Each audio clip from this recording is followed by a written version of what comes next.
उत्तर प्रदेश के झांसी से बड़ी खबर आ रही है। उत्तर प्रदेश के झांसी से बड़ी खबर ये कि अतीक अहमद के बेटे की मौत हो गई है। सड़क हादसे में आबान अहमद की मौत हुई है। अतीक अहमद का सबसे छोटा और 5वां बेटा है आबान अहमद। बताया जा रहा है कि गाड़ी ने टक्कर मारी है, एक एक्सीडेंट हुआ है और ये सड़क हादसे में उनका निधन हुआ है। उत्तर प्रदेश की राजनीति में अतीक अहमद हमेशा से ही एक बड़ा नाम रहे हैं, लेकिन अब उनके बेटे की मौत की ये खबर अपने आप में राजनीतिक तूल पकड़ सकती है। पर जब बात हो रही है, ये हादसा हुआ है, सड़क हादसे में डिवाइडर से टकरा गई है कार, जिसके बाद आबान अहमद की मौत हो गई है।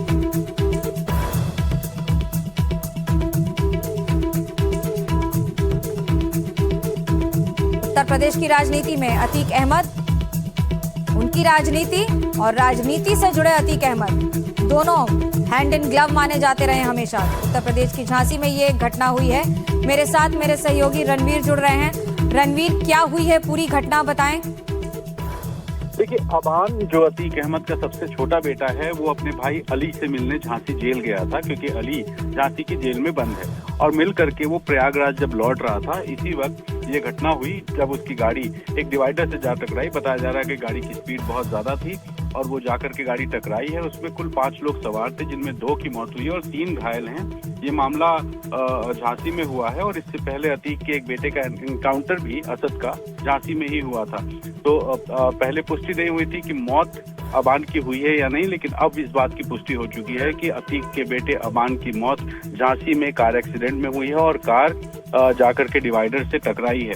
तो कुल 5 लोग इसमें जो है बैठे हुए थे और 2 लोगों की मौत हुई है और इसमें अबान की भी मौत हो गई है। इस बात की पुष्टि अधिकारियों की तरफ से की गई है। फिलहाल डेड बॉडी को झांसी लाया जाएगा, वहाँ पोस्टमार्टम वगैरह होगा और इस बीच में जो भी लीगल फॉर्मेलिटीज हैं वो की जाएंगी। लेकिन अतीक अहमद का परिवार एक के बाद एक लगातार उसके परिवार में जिस तरह से घटनाएं घट रही हैं, पत्नी फरार है, एक बेटा एनकाउंटर में मारा गया, एक बेटा एक्सीडेंट में मारा गया, बाकी एक बेटा जेल में है। तो इस तरह से अतीक अहमद का जो साम्राज्य था वो भी खत्म हो रहा है। लेकिन आबान अहमद जो अपने साथियों के साथ झांसी में अपने भाई से मिलने गया हुआ था और वहां से प्रयागराज लौटते हुए उसकी गाड़ी जाकर के टकराई है और उस टक्कर में उसकी मौत हो गई है। इस बात की अब पुष्टि हो चुकी है।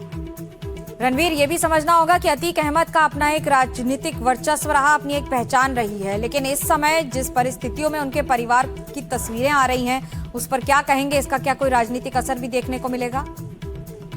देखिए, अतीक का जिस तरह का वर्चस्व प्रयागराज और आसपास के इलाके में रहा है वो सबने देखा है। लेकिन 2017 से पहले अतीक के खिलाफ कार्रवाइयां हुई। उन कार्रवाइयों में उसकी जो संपत्तियां थी उनको जब्त किया गया, ध्वस्त किया गया। उसके बाद अतीक अहमद को जेल हुई और फिर जब वो अहमदाबाद की जेल से रिमांड पर लाया गया यूपी और प्रयागराज में, उससे पुलिस पूछताछ करने के लिए अलग अलग जगहों पर ले जा रही थी। तो जिस तरह से उसको अस्पताल में, स्वरूप रानी अस्पताल में उसकी हत्या हुई, 3 लोगों ने हत्या की और इस हत्या की पूरी तस्वीरें सामने आई थी। तो वो घटना सबने देखी। अतीक का साम्राज्य 2017 से ही खत्म हो रहा था, लेकिन अतीक का जो अंत हुआ साल 2023 में, तो उस घटना ने अतीक के परिवार को पूरी तरीके से नुकसान तो पहुंचाया है। उसके जो गुर्गे थे उनको भी बहुत बड़ा नुकसान पहुंचाया। और फिर असद जो वांटेड था, उसका एनकाउंटर झांसी में पुलिस के साथ जो आमना सामना हुआ था, उसमें उसकी मौत हुई। एक बेटा अली जो कि अलग अलग मुकदमों में वो जेल में बंद है, उसको भी झांसी की जेल में बंद किया गया है। और आज अबान जो सबसे छोटा बेटा है वो भी आज इस कार के एक्सीडेंट में मारा गया। तो इस तरह से जो अतीक का परिवार है वो खत्म भी हो रहा है। उसका वर्चस्व तो पहले ही खत्म हो चुका था और यूपी की राजनीति में अतीक अहमद एक अतीत बनकर रह गया है, क्योंकि जब 2017 में कार्रवाई शुरू हुई, उसे जेल भेजा गया, तभी से उसका प्रभाव कम होना शुरू हुआ था। लेकिन उसके अंत के साथ ही उसकी जो पूरा गैंग था, जो उसका नेटवर्क था, उस पर भी लगातार कार्रवाई हुई और इस पूरे नेक्सस को सरकार ने खत्म किया।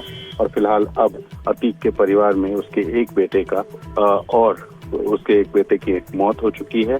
तो इस तरह से जो अतीक का एक साम्राज्य था वो तो खत्म हो गया, लेकिन अब परिवार भी धीरे धीरे जिस तरह से उसकी घटना घट रही है, ये बता रहा है कि अतीक के परिवार में सब कुछ ठीक नहीं।